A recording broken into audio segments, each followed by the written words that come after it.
So we're seeing a huge shift from the power being with somebodies to the power being with nobodies. Now, when I say nobodies, I'm talking about the hundreds of thousands of people out there blogging, making videos, making audio podcasts, making all of these sort of social media together, and who are having the power to influence government, who are having the power to overthrow marketing spends and corporate campaigns. You know, it's this grassroots ability for anyone to come up and actually have an audience and have a voice. It's been made possible entirely by social media.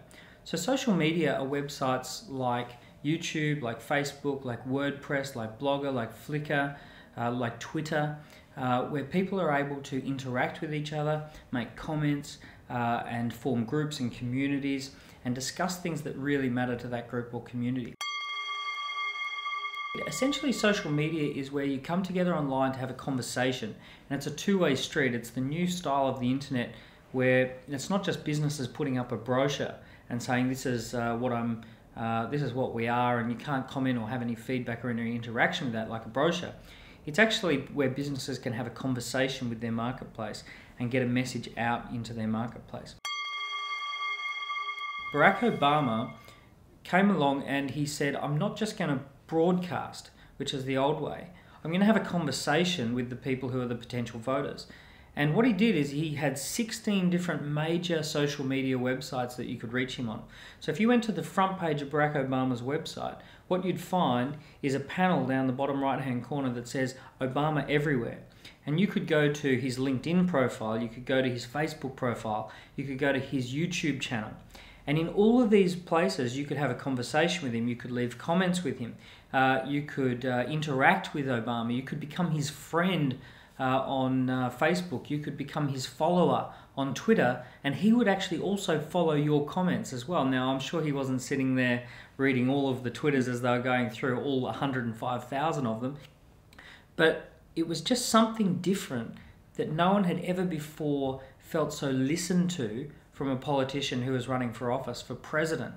And what that did is it caused an overwhelming tipping point. He was able to get into communities and organizations and groups using social media in a way that had never been done before.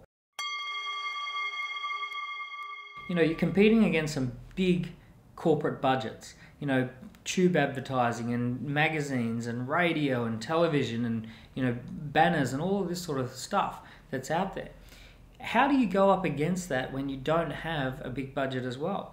Well, put it this way, YouTube spends something like $4 to $6 million a month just on providing YouTube videos from their servers and from their hard drives, and just on the hardware alone, they're spending $6 million so that you can go out there and broadcast yourself.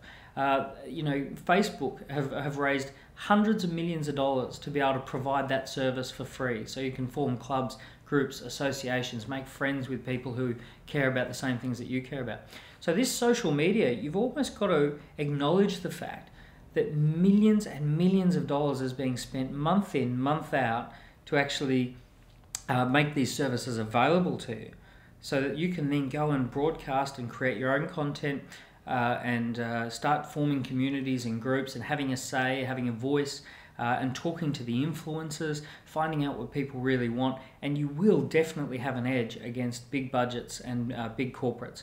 And I tell you, they are worried about this stuff. Ever since the Obama campaign, they're looking at, this is something way under our radar that we hadn't seen, and they have no idea how to use it.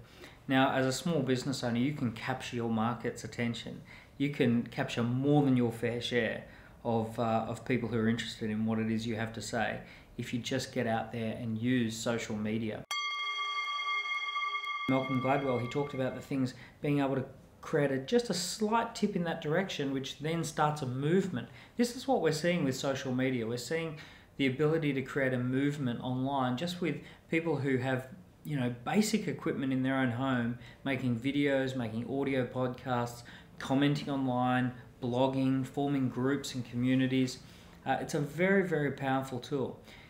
You've got to think about it like a billionaire somewhere got together with a genius and created an incredible website that's totally funded to the tune of millions and millions of dollars every single month, with experts and engineers working on it just so you can have a voice, just so you can get your opinions out there, just so you can form a community, just so you can broadcast whatever matters to you.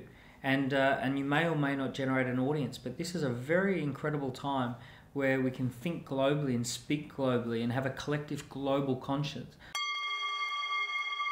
The first step is just get curious. So get online and sign up for a YouTube account, sign up for a Facebook account. My grandfather, who's 85 years old, realized that he would no longer be able to see the photos of his grandkids unless he was on Facebook. So what did he do? He signed up for a Facebook account, and now my grandfather's writing messages to me on my wall, looking at my photos and communicating, leaving comments underneath my photos and things like that. So my grandfather has been able to get onto, and he's 85, onto Facebook.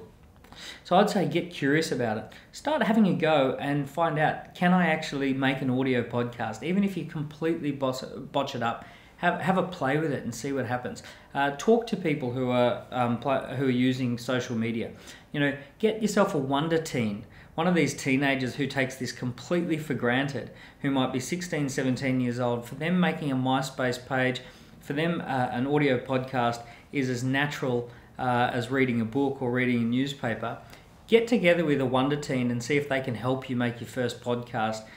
See if they can help you, create a slideshow presentation for slideshare.net or something like that. But just start interacting online, making comments and finding groups of people who matter, who care about the same things that matter to you.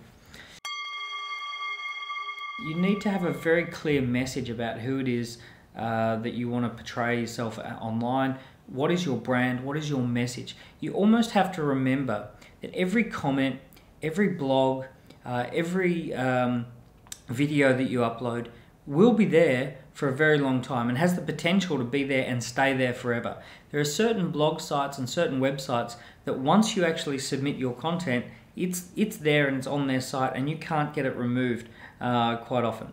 You've also got to realize that if you say something provocative, in the world of social media, the gloves are off for other people to come back and comment on your blog or on your video and say what they think about it. So you can't expect to be in the world of online broadcasting where you get your say and no one else gets their say. One thing I would say is have one place that is very clear about who you are and your message. So Obama had his website, and it was the Barack Obama website. And on that website, everything was very, very clear on his policies and what he stood for and what he was about. And it was the one place that most of his social media would direct you back to. So if you wanted further clarification on anything that I've said or commented, here's the one place that it happens. I think that's a very powerful way to move towards, especially if you're in small business or building a profile. Have that one blog or that one central place that is your brand, it is your place that people can find you on and get almost the official word. There is no question in my mind that the next big TV stars, radio stars, film stars, movie stars are going to come from social media. We're going to see the likes of, Phil DeFranco from YouTube, get his own talk show host position on a major network. We're going to see, these podcasters getting positions on the BBC radio. We're going to see, the next big up and coming performers. They'll be discovered online, and we're going to see, things like David Blaine, who was, who sort of built his reputation and has millions of views on YouTube for his street magic. When we look at the way that this is being used, there is no question that the people who want to rocket up the chart, so to speak, are going to be doing it through social media.